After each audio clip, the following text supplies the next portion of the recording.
Good morning, we're back on again. Or rather I am. Mick's only back tomorrow. Or tonight rather, so we'll be back on tomorrow morning. Hopefully. What that needs now is a doorway putting in. And the doorway wants to go here. In this bit. I'm putting the door in at 28 inches. The aperture. In width. And the height of that is just over 6 feet. It's about 6 feet 3 or something like that. Now for putting the sides in for the door, the supports in the frame, we've got the 2x2, which is an 8-foot length. So obviously that'll stand proud. It'll stand proud by about 20 inches or something like that above the height of that. But that's okay, as you'll see in a minute, because they're going to be hammered into the ground to give them that ground base support, and then they're going to be affixed at the top. And that's the first job today. I've got my tooth in. I'm going to take my tooth out. For some reason my tongue can't get its head around the fact that there's a tooth plate in there. So anyway, that should be a little bit better in the speech. So yeah, that's going to go in there. Those two 8-foot lengths to form the first bit of the framing around the door. And from that stage, I'll take you through the other stages until you complete that door support framing. And we'll crack on. First job I did this morning was to go inside the polytunnel and sort out the paraffin heater. And it was on its last legs. It was just about still going. There was about, I don't know, only a couple of millimetres of paraffin still left in it. And that was from Wednesday night, and now it's Saturday morning. So Wednesday night, it was done. So it's lasted just over 2 days. And it was filled to the very brim. It had only just got to that stage. It was still warm in there. It's still 9 degrees in there anyway, and it was -2 last night. So it's doing its job. It's just taking a lot of fuel. Anyway, that's an aside. So this one's going to be door framed up, and then it will be ready for the netting. So let's get that done. See you in a bit. So the centre point of 9 feet is 4'6" which is there. Now, because we want it 28 inches in width, the aperture for the door, then obviously you've got to come either side of that by 14 inches. So that's going to be the next step.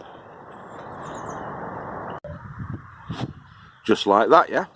And then you're allowing then 2 inches for your 2x2, which is that. So that 2 inches is extra to your 14 inches. You've got your 14, oh, let's get it moved across. I moved it a little bit before. So there you are, there's your 14 and 16. So the timber will have to sit on the inside in this case. There, that's where it's going to sit. And then it'd measure again just to make sure it's still 28 inches as it goes up. So that's your next step. Now, because I'm knocking in these 8-foot lengths of 2x2 into the soil, just to make things a little bit easier for myself, I've given them a bit of a point on the end, so that can make the knocking in, hopefully, a lot more simplistic and easy, less stressful, less hard work as it goes in there. You don't have to do that, but it does, I think, make a difference. It's more of a stave then that you're knocking in, rather than just a flat-ended piece of wood. So it should assist us quite well, that. So because we're going to be working off ladders, and they're going to be like sort of unstabilised ladders at the bottom, and there's nobody here to hold the ladders for me, what I've done is, because it's soft ground or softish ground underneath them, is I've stood on the bottom rung and bounced myself up and down a few times on either side, so that it's sat into the soil, into the earth a bit. Now what that'll do, hopefully, is give me enough stability for when I'm up there. It makes them a lot more sturdy and less chances of going sideways on me when I'm up there. Sorry, I can't speak this morning, it's freezing. So there you go, so that's in there, and that's set. I'll have to pull that out obviously once I've put that first post in. But we're ready to rock and roll. I've just got to make sure that I'm mindful, I'm keeping an eye on that bottom plate so that I can keep the post in line with my markings that I've made as I'm driving it in. And then I'll show you what I'm going to do next with that. So let's get that one in and get its brother in, and we'll crack on from there. So yeah, the width is 72 centimetres, top, middle and bottom, so I know that's correct, and I've checked it a couple of times for square. What I've done to fix it temporarily at the top, obviously it's got screws at the bottom of this as well, the screws, 2 screws either side at the base. It's sunk into the floor by about 20 inches, so that's going nowhere, we know that. The top bracing, as you can see there, I've screwed to the 2 posts, and it's just some 1/2 inch by 2 inch ish in the metric though, the metric equivalent of it, that I've fixed onto there, which goes from the behind the bar, and then it's bracing to the back face of it. If this makes any sense, it should do, I think. You should be okay with it. So that the bar is sandwiched between the timbers which are attached to this, which keep it steady and stable and in position. Now it's zip tied on at the moment just to hold it. That's going to be the solution to that's going to be coming up as we complete the framing and we complete this doorway, but that's the basic doorway. I don't want to do any more on that for the time being, because we need to get the netting on, and if I put loads of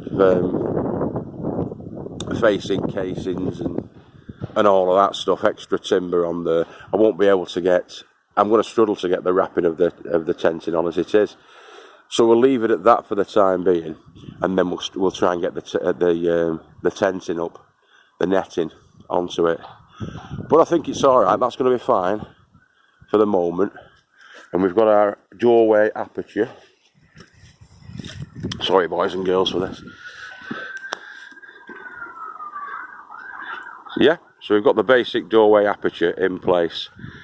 The bottom of that's going to have to be cut out as well as the netting goes on. That decking plank that's going across there is going to be cut out. Now luckily, because of the way that we've done this, because the decking plank is raised above the ground level, I can use my jigsaw just to simply cut down that, and I won't be getting impeded by the ground itself, stopping the jigsaw going all the way through.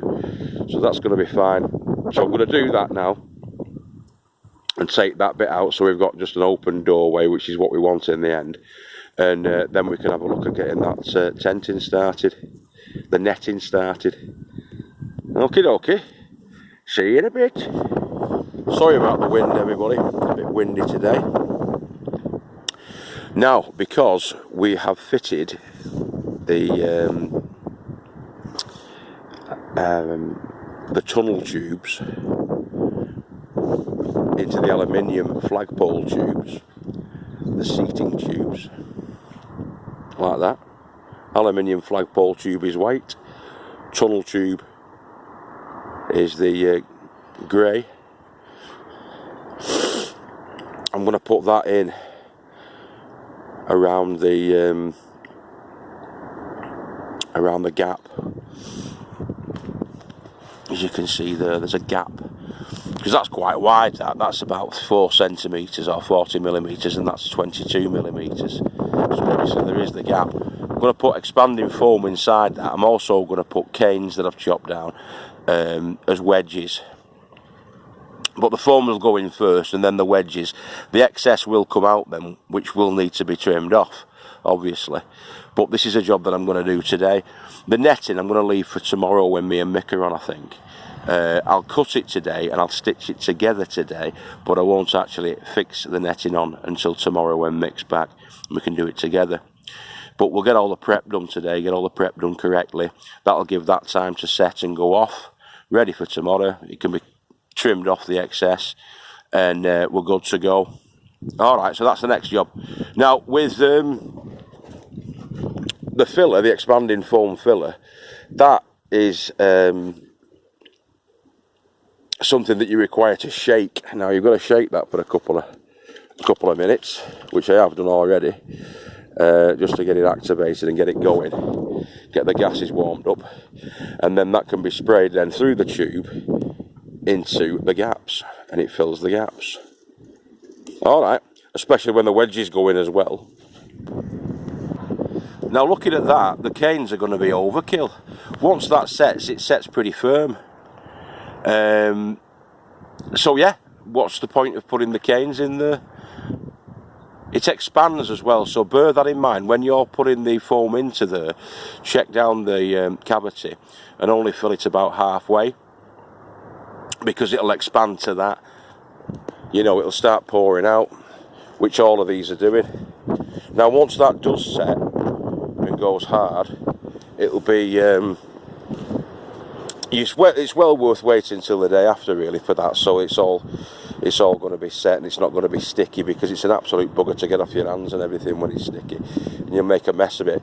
Once it goes solid, if you like, you can just use a knife to cut around and make it flush with the top of that bottom flagpole bit that we put into the ground, and just leave it at that. I don't see a reason why we need to put the canes in and the wedges in. That'll hold it firm, that. And I've done every one of them, squirted every one of them, as you can see. So we'll just let the chemicals take their course. So this is the insect netting that we're going to be using. It's debris netting, and we got that from Screwfix. Multi-purpose, durable, eyeletted. It's 2 meters wide by 50 meters in length. Okay, now what that means is, because of the 2 meters in width, it's going to require, actually, this is 5.1 meters, which is the measurement of this semicircle. This is 5.1 meters, so we'll need to have 3 stitched together. And the length of the netted tunnel is 4 meters. So what I'm going to do is I'm going to have it at 5 meters long for the sides, the long sides, and then we're going to have to stitch together 3 lengths of that 5 meters to create the overall netting for the sides. Now the end pieces, the front and back ends, they're going to be done as separate pieces. And so yeah, we're gonna do the hoop, if you like, the sides, the long sides. I'm gonna stitch them together now. So I need to cut 3 lengths of 5 meters and stitch them together with the zip ties, which are there. Those are the zip ties. Now you get 25 in each pack, and I've got 5 packs, so that's 125. Plus I've got about another 10. So we should have plenty enough, hopefully. I think each side of that, if we have one every, say, 10 centimetres, right, so that's every 10 centimetres, you need 10, you need 40 basically to do what we want to do. 40 for each, so that'll be 80 for the 2 stitchings together, and then when what we've got left, then we'll have about around about another 50 left to actually attach it to the frame. Alright, so fingers crossed. So that's the first 5 meters measured out. You can see. Want another 3 of them. So I've measured it so as it's at a right angle there, so I know it's going to be straight. And as I say, we'll need to have 3 of those. Alright, so all 3 of those 5 meter by 2 meter lengths are now zip tied together. Got the tail sticking up there, which I'll snip off with the tin snips shortly. And there we go. So with the ends of those, you allow about 1 inch rolled over twice, and then these are zip tied along at an interval of about 5 inches, 4 to 5 inches all the way along. And so yeah, so there's been 2 sets of those to stitch the 3 sections together. Okay, of 5 meters. So that'll be 6 meters wide by 5 meters in length, which will give us enough play to pull, stretch and tighten and completely net up our hoop tent. And that's going to be done tomorrow. As I say about the end pieces, the sides are going to be done, and the end pieces are going to be separate cuts, in the same way that we did the big one over there. Just so I want it so that there's no creases, because I'm a big girls blouse who believes in aesthetics as well as functionality. That's what you want. You want it to have no creases. So we'll see if we can do that. That one, the big one of Mix, has got more or less no creases at all. But when you look around the back side of it, it has got the creases, which I'll show you tomorrow. Or sorry, on the next upload, which will hopefully be tomorrow when that's completed. We're hoping to complete that tomorrow, and I don't think there's any reason why we can't. I might not get the door on tomorrow because we didn't get a reused double glazed door like the one we used on the big tent, but the essential frame up and everything and net up will be done tomorrow. Might get the door done yet, I don't know. Might just put a timber one on, create a timber one for it, maybe. But we'll see how we get on. Alright. So that's it, that's been us, that's been me. I'm going to snip all them tails off there, stack it away in the tiki hut, and Bob's your uncle. When Mick's back tomorrow, we've got about, I'd say, 2 more hours. I've spent about, it took us an hour to stitch them together, cut and stitch them together. And then I spent about an hour on the door frame and whatnot over there, and foaming up those support posts. And that's been it. That's been today. About 2.5 hours altogether. It's getting dark now. I've only done the afternoon really down here. Come back down about 1:30, and it's probably around about 4 o'clock now.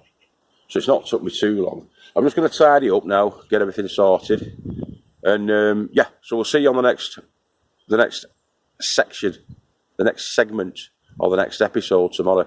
Eventually, I'm going to put all these videos together into one complete, start to finish hoop tent build, but this will be a 4-parter, and this is part 3.